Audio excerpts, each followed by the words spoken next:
अब तक मैंने जितना भी टेस्ट लिया उन सभी टेस्ट में आपने बहुत अच्छा स्कोर किया है। तो आज ही आपको इस चैनल के ऊपर एक वीडियो मिलेगा कि जिसमें मैं आपको बता दूंगा कि रियली में आप कटअप को कैसे पार करेंगे, क्योंकि आपको जो है यहाँ से रिटर्न से निकल कर आपको फिजिकल के लिए जाना है। तो फिजिकल के लिए जाने के लिए भी आपको जो है पहले रिटर्न का कटअप पार करना पड़ेगा। तो उस कटअप को कैसे पार करेंगे? अब ऐसा नहीं है कि आप सभी लोग कटअप को पार कर सकते हैं, लेकिन क्या होता है कई बार ना कि आप पढ़ने में बहुत अच्छे होते हैं लेकिन इसके बावजूद भी पीछे रह जाते हैं, और जो आपके सामने अभी अभी नया नया पढ़ाई करता है वो आपसे आगे निकल जाता है। तो वो क्या स्ट्रेटजी रहने वाला है, तो उन सभी को मैं आपको मेंशन करूँगा, आपको बताऊँगा, शेयर करूँगा। और जो भी चीज़ें समस्या रहती है, स्टूडेंट को अभी बहुत सारा डर लगता है और फिर ये भी मन में रहता है कि क्या करे क्या नहीं पढ़े, ये सारे के सारे समस्या का आज मैं समाधान करने वाला हूँ। आप उस वीडियो को ज़रूर देख लेना, आज शाम तक इस चैनल के ऊपर आ जाएगा। तो चलिए, अपडेट के लिए आप जो है चैनल को सब्सक्राइब कर लीजिए ताकि आपको वो अपडेट मिलता रहे, हर एक अपडेट मिलता रहे और आप मेरे से जुड़ा रहे। और मेरा जो सपना है कि आपको मिले वर्दी, उसके लिए आपको किसी भी प्रकार से नहीं करनी है कोई गलती। तो चलिए, आज का सेट देखने वाले हैं हम लोग ज्ञान बिंदु सर का, जिसके अंदर के पूरा का पूरा सेट देखेंगे एंड देन आपने कितना स्कोर किया आपको ये भी बताना है। और आज का जो सेट है ना वो स्पेशली आपका बिहार पुलिस के लिए सेट है, और थोड़ा सा आप कह सकते हैं मॉडरेट टाइप का सेट है, यानी ना तो ईजी है ना तो हार्ड है, मॉडरेट टाइप का सेट है। और आप सभी को लगाना है और पूरा का पूरा 100 को देखना है। पहला सवाल है आपके सामने, निम्नलिखित में से कौन सा कथन 1833 के चार्टर अधिनियम के संबंध में गलत है? तो पहला जो कथन है, बंगाल के गवर्नर जनरल को भारत का गवर्नर जनरल कहा जाने लगा था 1833 के अधिनियम से, तो ये बिल्कुल सही है। उसके बाद है, वैदिक परामर्श के लिए गवर्नर जनरल की परिषद में वैदिक सदस्य को शामिल किया गया, तो ये भी आपका सही है।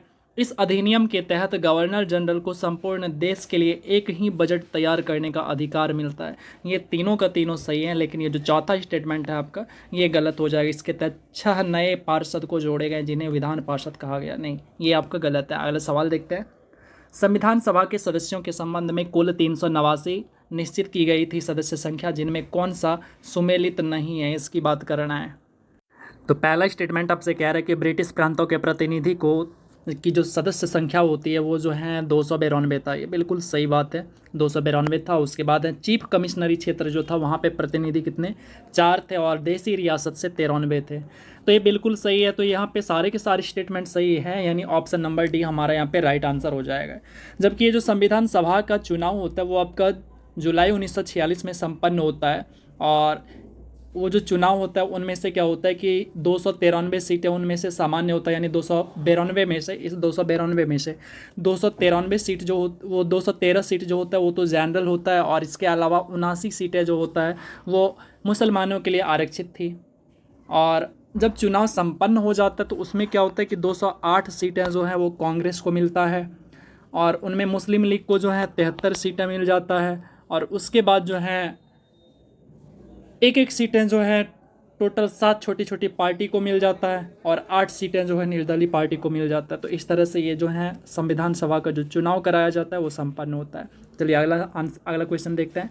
मिलान करना, यहाँ पे कह रहे हैं कि चलिए मिलान करें, तो चलिए इसको मिलान करते हैं। तो मिलान की बात करें तो राष्ट्रमंडल में भारत की सदस्यता कब मिलती है, तो ये क्वेश्चन पूछा गया है। तो ये मिलता है कब, तो ये मिलता है मई 1949 में। तो ऑप्शन नंबर कौन सा, तो ऑप्शन नंबर यहाँ पे 2 हो जाएगा, बिल्कुल राइट, ऑप्शन नंबर 2, यानी ए का 2 के साथ मैच करेगा। उसके बाद जो है राष्ट्रीय ध्वज को फहराया गया या राष्ट्रीय ध्वज को अपनाया गया। तो राष्ट्रीय ध्वज को जो अपनाया जाता है ये कब अपनाया जाता है, तो ये अपनाया जाता है 26 जुलाई, 26 नहीं 22 जुलाई होगा, तो ये हो जाएगा आपका 22 जुलाई 1947। तो बी का 3 हो जाएगा। और उसके बाद जो है अगला है संविधान सभा की अंतिम बैठक, राष्ट्रीय गान को कब अपनाया गया। तो तीसरा जो है आपका राष्ट्रीय गान को कब अपनाया जाता है, तो राष्ट्रीय गान को अपनाया जाता है आपका 24 जनवरी 1950 को। तो सी का आपका 1 हो जाएगा, ठीक है। इस तरह की ऑप्शन कहाँ पे देखने को मिल रहा है, तो इस तरह की ऑप्शन हमें ऑप्शन नंबर सी में देखने को मिल रहा है। आगे भी देख सकते हैं, पाकिस्तान के लिए पृथक मांग कब होता है, तो पाकिस्तान के लिए पृथक मांग जो होता है इसकी अगर मैं बात करूँ तो ये हो जाएगा आपका 26 जुलाई 1947, तो ये हो जाएगा। और संविधान सभा की अंतिम बैठक वो मैच कर चुके हैं, और यहाँ पे इस तरह से हमारा ऑप्शन नंबर सी राइट हो जाएगा। अगला सवाल है कि स्वतंत्र भारत के पहले मंत्रिमंडल के संबंध में किसका मिलान गलत है, ये भी सवाल पूछा जाता है आपसे, तो इसीलिए आप इसको बिल्कुल अच्छे से याद रख लीजिएगा। तो यहाँ पे अगर मैं बात करूँ तो श्रम मंत्री कौन थे, तो जगजीवन राम थे, ये बिल्कुल सही है।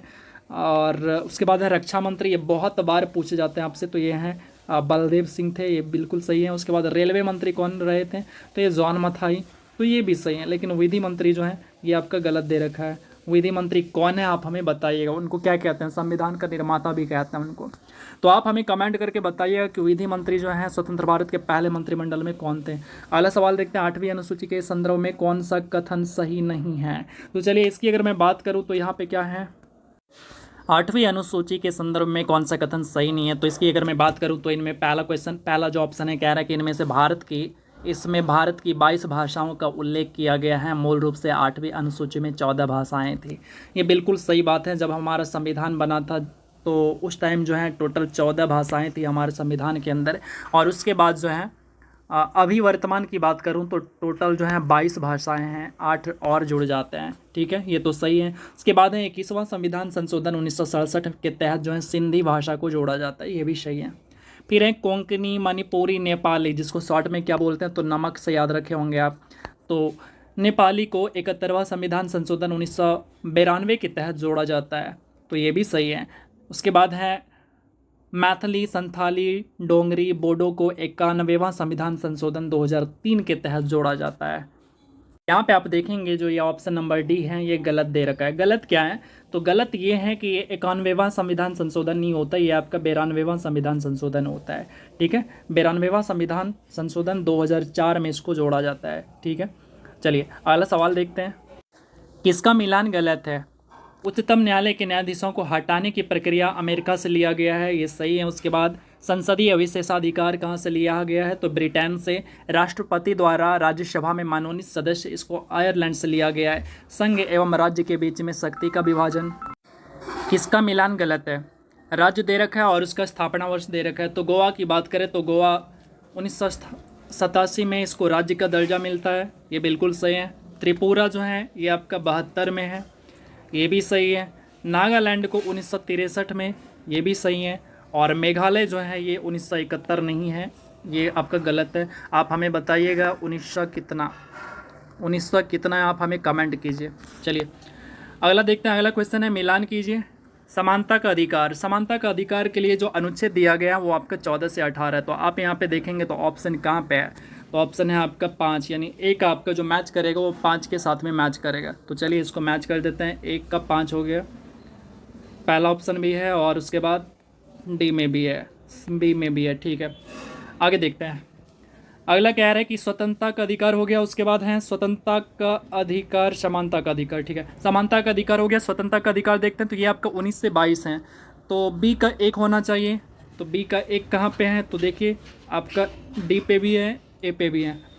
आगे चलते हैं, शोषण के विरुद्ध अधिकार। तो शोषण के विरुद्ध अधिकार जो होता है वो हो जाता है आपका 23 से 24 हो जाएगा। तो 23 से 24 कहाँ पे है, तो ऑप्शन नंबर कौन सा, तो डी में आपका है। तो ये आपका बिल्कुल राइट हो जाएगा। तो चलिए एक बार फिर से अच्छे से समझा देता हूँ। समता का अधिकार या समानता का अधिकार ये आपका 14 से 18 हो जाएगा। उसके बाद जो आपका 19 से 22 है ये आपका क्या हो जाएगा, तो ये हो जाएगा आपका स्वतंत्रता का अधिकार। 23 से 24 क्या हो जाएगा, तो शोषण के विरुद्ध अधिकार। 25 से 28 ये धार्मिक स्वतंत्रता का अधिकार। और उसके बाद आपका 29 से 30 ये हो जाएगा शिक्षा एवं संस्कृति का अधिकार। अगला सवाल देखते हैं, किस रीट के द्वारा किसी भी अधीनस्थ न्यायालय को यह निर्देश दिया जाता है कि वे अपने पास लंबित मुकदमों के न्याय निर्णयन के लिए उसे वरिष्ठ न्यायालय को भेजे। तो ये कौन सा रीट होता है, तो ये रीट होता है उत्प्रेषण। तो ऑप्शन नंबर कौन सा हो जाएगा, ए यहाँ पे राइट हो जाएगा। आपको पता होना चाहिए कि जो सुप्रीम कोर्ट होते हैं और हाई कोर्ट होते हैं ये 5 प्रकार के रीट को जारी करते हैं, जबकि सुप्रीम कोर्ट जो रीट जारी करते हैं वो केवल मौलिक अधिकारों की रक्षा के लिए रीट जारी करते हैं, जबकि हाई कोर्ट जो है वो मौलिक अधिकारों के साथ साथ अन्य कामों में भी रीट को जारी करते हैं, जिनमें से आप देख रहे हैं उत्प्रेषण हो गया, परमादेश हो गया, प्रतिषेध होता है, अधिकार परीक्षा होता है, और एक और कौन सा होता है, तो एक लास्ट हो जाएगा आपका बंदी प्रत्यक्षीकरण। अगला सवाल देखते हैं, भारतीय संविधान का अनुच्छेद 40 किस सिद्धांत पर आधारित है। ये सवाल आपसे बहुत ज़्यादा पूछे जाते हैं अलग अलग भाषा के साथ। तो यहाँ पे अगर मैं आंसर की बात करूँ तो ये आंसर हो जाएगा गांधीवादी सिद्धांत, जिसके अंदर क्या है तो ग्राम पंचायत का गठन का जिक्र किया जाता है। उसके बाद है, निम्नलिखित में से किसने नीति निर्देशक सिद्धांतों को बैंक की सुविधा अनुसार देय उत्तर दिनांकित चेक कहा। तो ये किसने कहा था, तो ये कहा था KT शाह ने। तो ऑप्शन नंबर डी यहाँ पे बिल्कुल राइट आंसर हो जाएगा। प्रधानमंत्री और उनके कार्यकाल को सुमेलित करना है। तो चलिए देखते हैं इसको। चौधरी चरण सिंह, चौधरी चरण सिंह की अगर बात करूँ तो इनका कार्यकाल जो होता है ये होता है 1979 से 1980 के बीच होता है इनका कार्यकाल। तो ए का 3 हो जाएगा। उसके बाद जो है HD देवगौड़ा, इनका जो कार्यकाल रहा था, इनका कार्यकाल रहा था 1996 से 1997। तो बी का 4 हो जाएगा।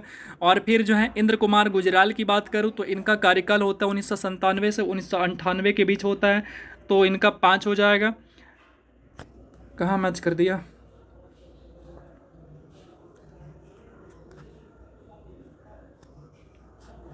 चलिए, तो चौधरी चरण सिंह का कौन सा हो गया, तो चौधरी चरण सिंह का हो गया 1979 से 1980। और उसके बाद आपका है HD देवगौड़ा, इनका अगर मैं बात करूं तो ये हो जाएगा आपका 1996 से 1997।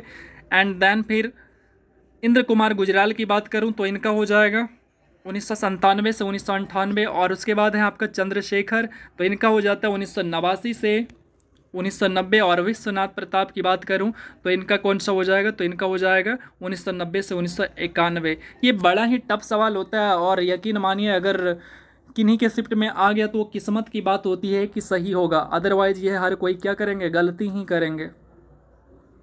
मानवाधिकार आयोग की स्थापना किस वर्ष होती है, तो इसकी स्थापना की अगर मैं बात करूं तो ये होता है 1993। तो ऑप्शन नंबर सी यहाँ पे राइट हो। इस संविधान संशोधन अधिनियम के तहत राष्ट्रीय पिछड़ा वर्ग आयोग को संवैधानिक दर्जा प्राप्त प्रदान किया जाता है। तो यहाँ पे अगर आंसर की बात करूँ तो ये दिया जाता है 102वां संविधान संशोधन। तो ऑप्शन नंबर बी यहाँ पे राइट हो जाएगा।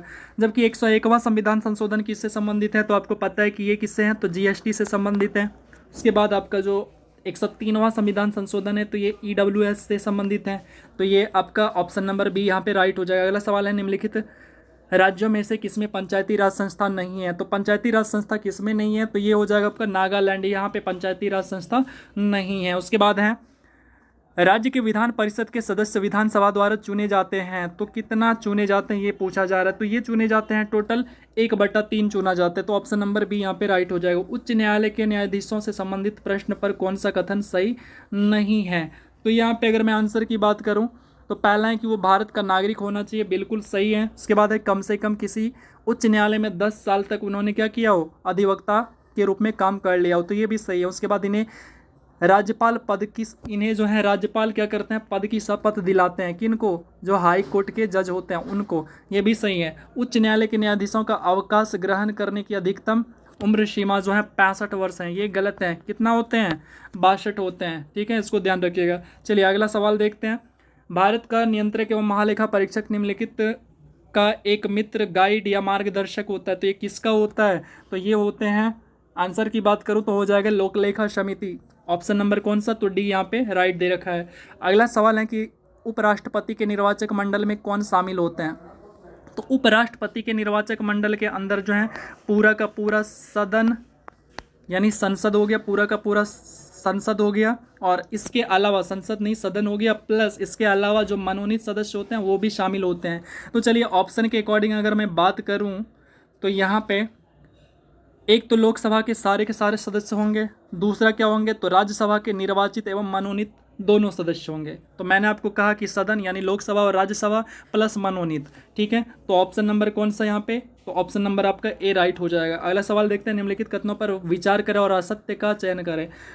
स्थगन प्रस्ताव केवल विपक्षी दल के नेता ला सकते हैं। तो यहाँ पे अगर मैं बात करूँ आंसर की तो ये आपका सही हो जाएगा, यानी ए नंबर जो है यही आपका क्या हो जाता है, गलत दे रखा है। ऐसा नहीं होता है, केवल विपक्षी दल के नेता नहीं ला सकते हैं, कोई भी ला सकते हैं। अगला है कि कोशिका का अचल संपत्ति किसे कहा जाता है। तो कोशिका का अचल संपत्ति प्रोटीन को कहा जाता है। अगला सवाल है, ग्रैनम पाया जाता है। तो ग्रैनम कहाँ पे पाया जाता है, तो ये पाया जाता है क्लोरोप्लास्ट के अंदर में। तो ऑप्शन नंबर बी आपका राइट आंसर हो जाएगा। केंद्रक के विभाजन को क्या कहते हैं, तो केंद्रक के विभाजन को कहते हैं साइटोकाइनेसिस कहते हैं। ऑप्शन नंबर ए राइट हो जाएगा। यहाँ पे कह रहे कि कौन सा सुमेलित नहीं है, तो पावर हाउस किसको कहते हैं? तो माइटोकॉन्ड्रिया को कहते हैं। सबसे बड़ा अंगक किसको कहते हैं? तो सबसे बड़ा अंगक की अगर मैं बात करूं तो यहाँ पे लवक दे रखा है, तो इसके अकॉर्डिंग तो ये भी ठीक है। आत्महत्या की थैली किसको कहते हैं? तो ये आपका लाइसोसोम होता है, सुसाइडल बैग। और पैलेड कैन जो है ये स्फीरोसोम को नहीं बोलते। तो ऑप्शन नंबर डी आपका क्या हो जाएगा? बिल्कुल राइट आंसर हो जाएगा। अगला सवाल देखते हैं। आर्किड के विलोमन ऊतक पाया जाता है, ये कहाँ पाया जाता है? तो ये पाया जाता है मूल में। इसके बाद है मृदु ऊतक का प्रमुख कार्य क्या होता है? तो मृदु ऊतक जो होते हैं इसका प्रमुख कार्य होता है भोज्य पदार्थ का संग्रह करना, यानी फूड को स्टोर करना।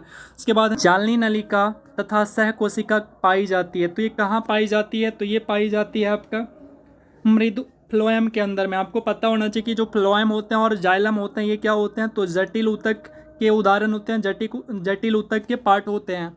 तो एक हो जाते हैं फ्लोएम, एक होते हैं जाइलम। फ्लोएम जो कि फूड का क्या करता है? फूड का ट्रांसपोर्टेशन करते हैं, जबकि जाइलम क्या करते हैं? जल का। अगला सवाल है हिस्टोमैन एक प्रकार का प्रोटीन है जो कि भाग लेती है, ती किस में भाग लेती हैं? तो ये एलर्जी प्रतिक्रिया में भाग लेती हैं। उसके बाद है निम्नलिखित में से कौन सा कथन सही नहीं है? तो यहाँ पे देखेंगे तो सभी वायरस परजीवी होते हैं, तो ये सही है। उसके बाद है वायरस भोज्य पदार्थों के लिए परपोषी पर निर्भर होते हैं, तो ये भी सही है। वायरस प्रोटीन और न्यूक्लिक एसिड से मिलकर बने होते हैं, तो ये भी सही है। वायरस में श्वसन की क्रिया होती है, ये गलत है आपका। तो ऑप्शन नंबर डी हमारा राइट आंसर हो जाएगा। एड्स का कारण क्या होता है? तो एड्स का कारण की अगर मैं बात करूं तो एड्स का कारण होता है T4 लिम्फोसाइट की कमी हो जाता है, इसके कारण एड्स हो जाता है। और एड्स के लिए जो टेस्ट होता है वो कौन सा टेस्ट होता है? आप हमें कमेंट करिएगा। आपने नाम सुना होगा ये इस टेस्ट का, यानी एलिसा टेस्ट। तो क्या इसी से टेस्ट करते हैं क्या? आप हमें कमेंट करके बताइएगा। अगला सवाल है निम्नलिखित में से कौन सा सुमेलित नहीं है या फिर सही नहीं है?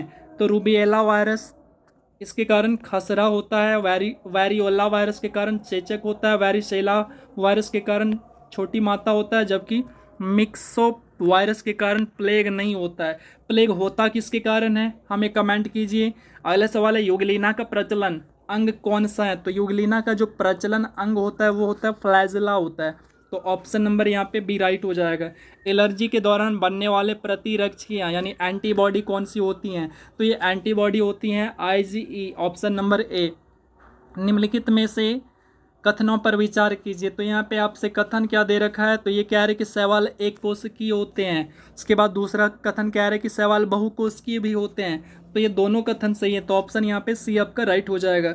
अगला सवाल है, अच्छा आप हमें आंसर करिएगा कि स्टडी ऑफ शैवाल क्या बोलते हैं उसको, ठीक है? यानी शैवालों का अध्ययन किसको कहते हैं? अगला सवाल है विकास की दृष्टि से प्रथम स्थलीय पौधा कौन है जिनमें जाइलम तथा फ्लोएम ऊतक पाया जाता है? तो जाइलम तथा फ्लोएम पाया जाता है टेरिडोफाइटा में। तो ऑप्शन नंबर कौन सा हो जाएगा? बी यहाँ पे राइट हो जाएगा। कपास किस कुल से संबंधित हैं? तो कपास ये संबंधित है आपका मालवेसी से, ऑप्शन नंबर सी राइट हो जाएगा। उसके बाद है व्हेल के हृदय में कितने चैम्बर होते हैं? तो व्हेल के हृदय में टोटल जो है 4 चैम्बर होते हैं, तो ऑप्शन नंबर यहाँ पे सी राइट हो जाएगा। निम्नलिखित में से जिस तरह की मानव के अंदर 4 चैम्बर होते हैं उसी तरह व्हेल में भी 4 चैम्बर होते हैं। इसके बाद है निम्नलिखित में से कौन सा एक मछली का वर्ग नहीं है? तो कौन सा नहीं है? तो ये जो आप स्टार फिश देख रहे हैं ना, बस ये नाम है इसके अंदर, यानी नाम में ही फिश है, बाकी ये रियल का फिश नहीं होता है। अगला सवाल देखते हैं। अगला सवाल कहता है शीत निंद्रा जिसको कहते हैं हाइबरनेशन शब्द की परिभाषा क्या है? तो हाइबरनेशन शब्द किसको कहते हैं ये आपसे पूछ रहा है। तो कुछ जानवरों में सर्दियों के मौसम में कम उपापचय गतिविधि की स्थिति, इसको कहते हैं हाइबरनेशन या शीत निंद्रा। अच्छा आप हमें एक बात बताइएगा, क्या मैं आपके लिए ज्ञान बिंदु सर का केमिस्ट्री जो है चैप्टर वाइज करा दूं क्या?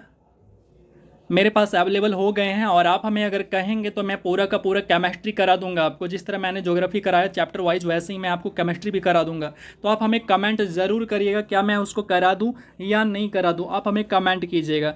अगला सवाल देखते हैं। अगला सवाल कह रहा है कि प्रकाश संश्लेषण में पौधा किस गैस का अवशोषण करता है, यानी किस गैस को अवशोषित करता है? तो ये करता है कार्बन डाइऑक्साइड को।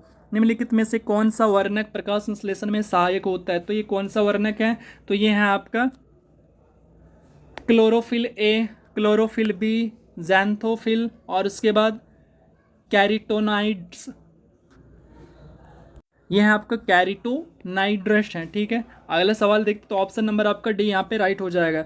पाचन क्रिया के उपरांत क्या होते हैं, तो पाचन क्रिया के उपरांत जो है कार्बोहाइड्रेट ग्लूकोज, फ्रुक्टोज, लैक्टोज नामक सरल शर्करा में बदल जाता है, और उसके बाद क्या होता है कि जो वसा होता है वो वसा अम्ल तथा ग्लिसरॉल में कन्वर्ट हो जाते हैं, और प्रोटीन क्या होते हैं, प्रोटीन एमिनो अम्ल में कन्वर्ट हो जाते हैं। तो ये सारे के सारे प्रोसेस होते हैं। अगला है अमाशय में कौन सा एंजाइम पाया जाता है, तो अमाशय के अंदर एंजाइम पाया जाता है पेप्सिन, तो ऑप्शन नंबर डी राइट हो जाएगा। निम्नलिखित में से किस कमी से पैलेग्रा होता है, तो पैलेग्रा जो होता है ये आपका नियासिन के कारण होता है, तो ऑप्शन नंबर यहाँ पे डी राइट हो जाएगा। इसके बाद है बासमती चावल के दाने पकाने पर लंबे हो जाते हैं क्योंकि उसमें बाहुल्य मात्रा में क्या पाया जाता है, यानी बहुत ज़्यादा मात्रा में उसमें एमाइलेज पाया जाता है, तो ऑप्शन नंबर यहाँ पे सी राइट हो जाएगा। हृदय की धड़कन को नियंत्रित करने के लिए कौन सा खनिज आवश्यक होता है, तो ये होता है पोटेशियम, जिसको क्या कहते हैं, के कहते हैं, यानी लैटिन नाम इसका कैलियम हो जाता है। हृदय खांच यानी कार्डियक नोच कहाँ पाया जाता है, तो ये कार्डियक नोच पाया जाता है बायां फेफड़ा के अंदर, ठीक है, लेफ्ट लंग्स के अंदर। अगला है टिड्डा तथा तिलचिट्टा में श्वसन किसके द्वारा होता है, तो इन दोनों के अंदर जो श्वसन होता है वो होता है ट्रैकिया से, तो ऑप्शन बी राइट हो जाएगा।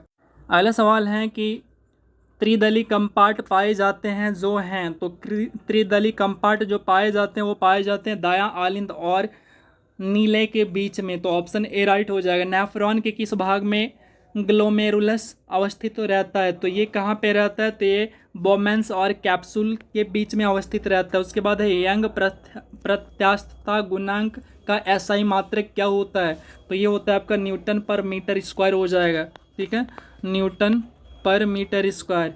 अगला है ल्यूमैन का एसआई मात्रक क्या होता है, ल्यूमैन किसका एसआई मात्रक है, तो ल्यूमैन एसआई मात्रक होता है ज्योति फ्लैक्स का। अगला सवाल देखते हैं रॉकेट किस सिद्धांत पे कार्य करता है, तो रॉकेट जो सिद्धांत है ये है आपका न्यूटन का थर्ड लॉ ऑफ मोशन हो जाएगा। ऑप्शन नंबर कौन सा, ऑप्शन नंबर आपका ए राइट हो जाएगा। निम्नलिखित में से कौन सा एक व्युत्पन्न परिमाण नहीं है, तो कौन सा डेराइव्ड यूनिट नहीं है, तो ये हो जाएगा आपका द्रव्यमान, ठीक है। गुरुत्वाकर्षण नियतांक का मान कितना होता है, तो ये होता है 6.67 इंटू 10⁻⁻11 न्यूटन मीटर स्क्वायर पर KG square. Option number C यहाँ पे आपका राइट हो जाएगा। आज का जो सेट है इसके अंदर आप देखेंगे कि साइंस का क्वेश्चन जो है ना वो बहुत ज़्यादा अमाउंट में है, तो ये भी आपके लिए सही है। हालांकि ये बैलेंस सेट नहीं है क्योंकि इसमें ना तो हिंदी है, ना तो इंग्लिश है, ना तो मैथ है, सो बैलेंस नहीं है, बट आपके लिए फ़ायदा है कि आज के सेट में साइंस ज़्यादा है। चलिए अगले सवाल को देखते हैं। किसी लिफ्ट में बैठे हुए व्यक्ति को अपना भार कब अधिक मालूम पड़ता है, तो ये भार उनको तब अधिक मालूम पड़ेगा जब लिफ्ट जो है त्वरित गति से ऊपर जा रही हो, तो ऑप्शन नंबर बी आपका राइट हो जाएगा। लोटनिक, स्थैतिक तथा सर्पी घर्षण के कारण बलों को व्यवस्थित किया जाए तो सही क्रम क्या होगा, तो यहाँ पे आप इसको अगर अरेंज करेंगे तो अरेंज करने के बाद सबसे पहले लोटनिक आएगा, उसके बाद सर्पी आएगा, उसके बाद आपका स्थैतिक आएगा, ठीक है। तो इसको कहते हैं ऑप्शन नंबर बी यहाँ पे राइट हो जाएगा। यदि अभिलंब बल दोगुना कर दिया जाए तो घर्षण गुणांक क्या हो जाएगा, तो घर्षण गुणांक में कोई भी चेंजिंग नहीं आएगा, तो ये समान रहेगा। प्रक्षेप पथ का आकार कैसा होता है, यानी जब भी आप कोई चीज़ फेंकते हैं या प्रक्षेप जो मिसाइल वगैरह जाता है तो कैसे जाता है, मान लो आप यहाँ से लॉन्च करते हो तो ये ऐसे गया फिर ऐसे मुड़ जाता है। आप ऐसे ही तो देखते हो जब टीवी में देखते हो लॉन्च होता है, या चंद्रयान 3 आपने देखा होगा, तो ऐसा ही तो आपको फील होता है जैसे यहाँ से लॉन्च हुआ, ये सीधा गया फिर ऐसे मुड़ने लगता है, ऐसा ही तो आपको दिखाई देता है। तो ये इस आकार को जो कहते हैं इसको कहते हैं परवलयाकार कहते हैं, ठीक है, यानी परवल की तरह आकार आप समझ सकते हैं। ऑप्शन से आप याद रख सकते हैं, तो ऑप्शन नंबर आपका सी यहाँ पे राइट हो जाएगा। उसके बाद 36 तक कुछ ऊंचाई पर जाते हुए एक बम वर्षक को पृथ्वी पर किसी लक्ष्य पर बम मारने के लिए उसे बम तब तक गिराना चाहिए, यानी बम तब गिराया जाना चाहिए। यहाँ पे थोड़ा थोड़ा क्या है ना, मिस प्रिंटिंग है इसलिए पढ़ने में दिक्कत होता है, तो कब गिराना चाहिए ये कह रहा आपसे। तो यहाँ पे अगर आंसर की बात करूँ तो लक्ष्य से आगे निकल कर गिराना चाहिए। क्यों, लक्ष्य से आगे निकल कर अगर गिराएगा तो जैसे मान लीजिए यहाँ से गिराएगा और लक्ष्य कहाँ पे है, लक्ष्य यहाँ पे है, तो यहाँ से जब गिराएगा तो ये क्या हो जाएगा, इसका जो पाथ होगा वो परवलयकार होगा, तो इस कारण ये मुड़ जाएगा, ठीक है।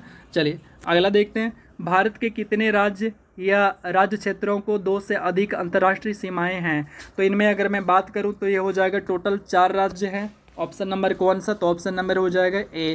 क्षेत्रफल के अनुसार भारत के 3 बड़े राज्य कौन से हैं? तो आप इस तरह याद रखिए, राम महान हैं आप, राम महान, बस इतना सही काम चल जाएगा। र से राजस्थान, मा से मध्य प्रदेश और उसके बाद महा से महाराष्ट्र हो जाएगा आपका। तो ऑप्शन आप ढूंढ लीजिए। तो ऑप्शन यहाँ पे हो जाएगा कौन सा? तो पहला ही ऑप्शन हो जाएगा बिल्कुल राइट आंसर। अगला सवाल देखते हैं, जम्मू कश्मीर से श्रीनगर को जोड़ने के लिए कौन सा दर्रा है? तो ये दर्रा है बनिहाल दर्रा। तो ऑप्शन नंबर आपका बी राइट हो जाएगा। उसके बाद हैं नीचे दिए गए पूर्वांचल पहाड़ियों पर विचार कीजिए तथा पश्चिम से पूरब की ओर लगाइए। तो पश्चिम से क्या करना है? तो पश्चिम से पूरब की ओर लगाना है। तो सबसे पहले तो यहाँ पे हो जाएगा आपका डाफला, ये 1 नंबर पे आ जाएगा। उसके बाद कौन सा आ जाएगा? तो उसके बाद आ जाएगा मीरी, तो ये 2 नंबर पे आ जाएगा। उसके बाद आपका कौन सा आ जाना चाहिए? तो ये आ जाएगा अबोर आ जाएगा, ये आपका 3 नंबर पे आ जाएगा। ऐसा ऑप्शन आपको दिख कहाँ रहा है? तो ऐसा ऑप्शन आपको दिख रहा है ऑप्शन नंबर सी में। इसके बाद आपका जो है मिसमी आएगा जो कि 4थे नंबर पे होगा। और उसके बाद जो बच गए डाफला, डाफला बच गया नहीं, ये पटकाई बुक बच गया, ये आपका 5वें नंबर पे होगा। तो ऑप्शन नंबर सी आपका राइट आंसर हो जाएगा। बैरेल श्रेणी का विस्तार निम्नलिखित में से किस राज्य में नहीं है? तो इसका विस्तार जो है आपका त्रिपुरा राज्य के अंदर नहीं है। तो ऑप्शन नंबर यहाँ पे डी राइट हो जाएगा। अगला सवाल देखते हैं, निम्नलिखित कथनों पर विचार कीजिए और उसके बाद गलत उत्तर का चयन कीजिए। तो चलिए देखते हैं। तो यहाँ पे आपसे कह रहा है कि केदारनाथ, बद्रीनाथ, हेमकुंड साहिब मध्य हिमालय के अंतर्गत आते हैं। तो ये बिल्कुल सही है, मध्य हिमालय के अंतर्गत आते हैं। शिवालिक के निचले भाग को तराई कहते हैं।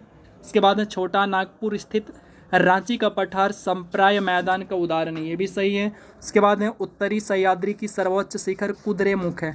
तो ये गलत है आपका। तो ऑप्शन नंबर कौन सा? केवल ऑप्शन नंबर ये जो चौथा है ये गलत है, बाकी सारे के सारे क्या है? ये सही है आपका। अगला सवाल देखते हैं, निम्नलिखित में से कौन सा सुमेलित नहीं है? तो यहाँ पे चलिए अगर मैं आंसर की बात करूँ तो ये हो जाएगा आपका कुंचिकल बराही नदी के ऊपर, जोग ये गरसोप्पा ये सारावती नदी के ऊपर, धुआंधार ये नर्मदा नदी के ऊपर और चुलिया जो है आपका ये गलत है। अगला सवाल है, निम्नलिखित में से किस झील में वेलिंगटन द्वीप स्थित है? तो राइट आंसर हो जाएगा आपका बेम्बानाथ झील, जो कि कहाँ पे है? केरल में है। तो यहाँ पे आपका राइट आंसर सी हो जाएगा। अगला सवाल देखते हैं, प्रायद्वीपीय नदियों की लंबाई के अनुसार घटते क्रम में सजाना है। तो यहाँ पे सबसे पहले जो होगा आपका गोदावरी हो जाएगा, दैन फिर आपकी, और दैन अगर मैं बात करूँ दूसरा पे आपका कृष्णा हो जाएगा, तीसरा पे नर्मदा हो जाएगा और चौथा पे महानदी हो जाएगा। तो यहाँ पे ऑप्शन कौन सा? तो ए राइट हो जाएगा। अगला सवाल है, निम्नलिखित में से कौन सी नदी एस्चुरी नहीं बनाती है? तो यहाँ पे कौन सा नदी है? तो ऑप्शन की अगर बात करूँ तो ये हो जाएगा महानदी। उसके बाद है, भारत के उत्तरी मैदानों में शीत ऋतु में वर्षा होती है, वो किसके कारण होती है? तो ये वर्षा होती है पश्चिमी विक्षोभ के कारण। अगला सवाल है, तमिलनाडु में मानसून के सामान्य महीने कौन से होते हैं? तो ये महीने होते हैं नवंबर और दिसंबर के। तो ऑप्शन नंबर डी यहाँ पे राइट हो जाएगा। भारतीय मृदाओं में जिस सूक्ष्म तत्व की सर्वाधिक कमी होती है वो कौन सा है? तो वो कौन सा है? तो यह है जस्ता, यानी वो जिंक है। ऑप्शन नंबर यहाँ पे डी राइट हो जाएगा। तेजाबी मिट्टी को कृषि योग्य बनाने के लिए निम्नलिखित में से किसका उपयोग किया जा सकता है? तो यहाँ पे उपयोग किया जा सकता है लाइम का। तो ऑप्शन ए राइट हो जाएगा। स्वतः जुताई वाली मिट्टी कौन सी होती हैं?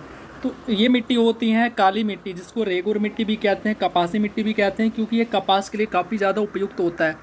1857 के विद्रोह के विषय में किसने कहा था कि यह राष्ट्रीय विद्रोह नहीं था, क्योंकि इस समय तक भारत में राष्ट्रवाद का विकास नहीं हुआ था? तो ये किसने कहा था? तो ये कहा था पंडित नेहरू ने। उसके बाद है the great revolt, 1857 the great revolt पुस्तक के लेखक कौन है? तो इसके अगर मैं आंसर की बात करूँ तो ये हो जाएगा Ashok Mehta. Option number B right हो जाएगा।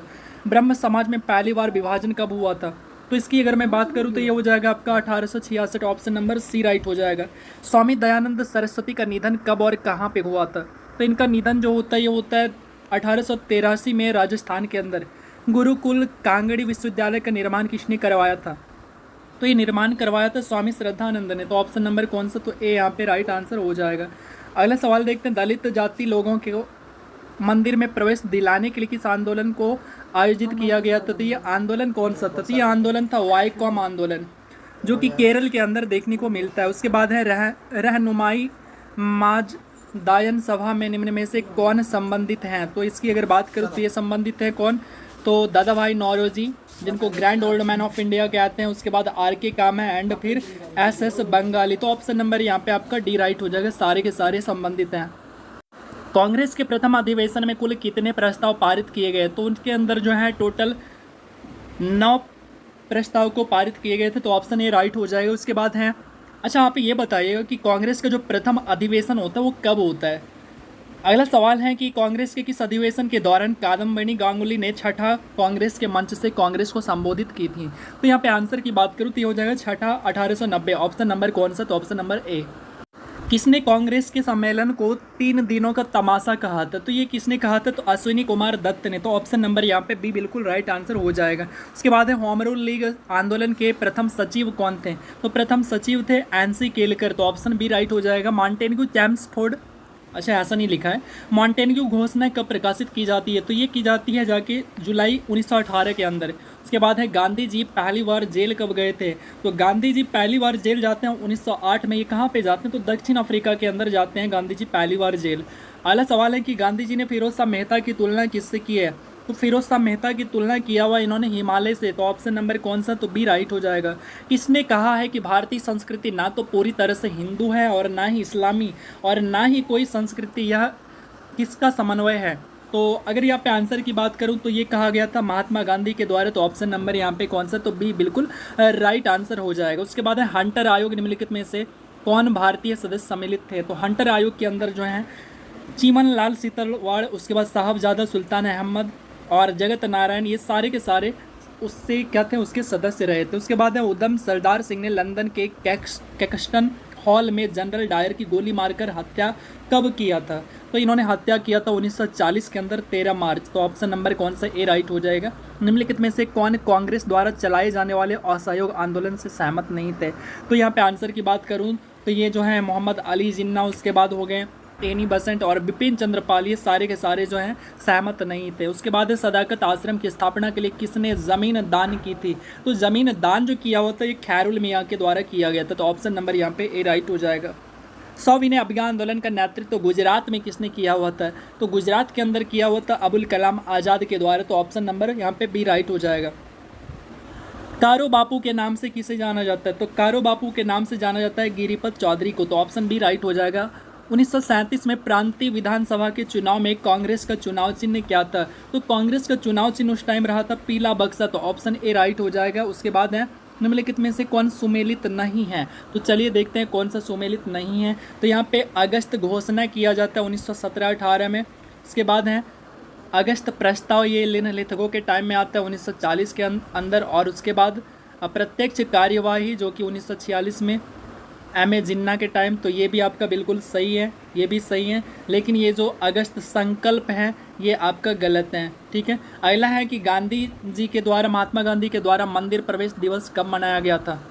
तो मंदिर प्रवेश दिवस इनके द्वारा कब मनाया जाता है? तो ये मनाया जाता है 8 जनवरी 1933 को मनाया जाता है। तो ऑप्शन नंबर यहाँ पे ए राइट हो जाएगा। भारत में फ्रांसीसियों ने अपना सबसे पहले कारखाना कहाँ पे लगाया हुआ था? तो इन्होंने लगाया हुआ था सूरत के अंदर। तो सूरत का है तो ये गुजरात के अंदर स्थित है।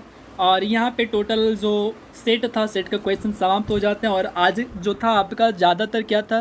तो इस सेट के अंदर साइंस के क्वेश्चन थे और साइंस भी जो था थोड़ा लेवल वाला क्वेश्चन था, लेकिन ऐसा भी नहीं था, लेकिन था कि मॉडरेट लेवल का क्वेश्चन था। अब आज जो है आपको शाम तक इसी चैनल के ऊपर जो है एक स्ट्रेटजी वाला बिहार पुलिस के लिए एक वीडियो आ जाएगा। उस वीडियो को आप ज़रूर देखना, बिकॉज आपको उससे क्या होगा कि आपका जो कॉन्फिडेंस है ना वो बूस्ट हो जाएगा, आपका जो लेवल है वो बूस्ट हो जाएगा।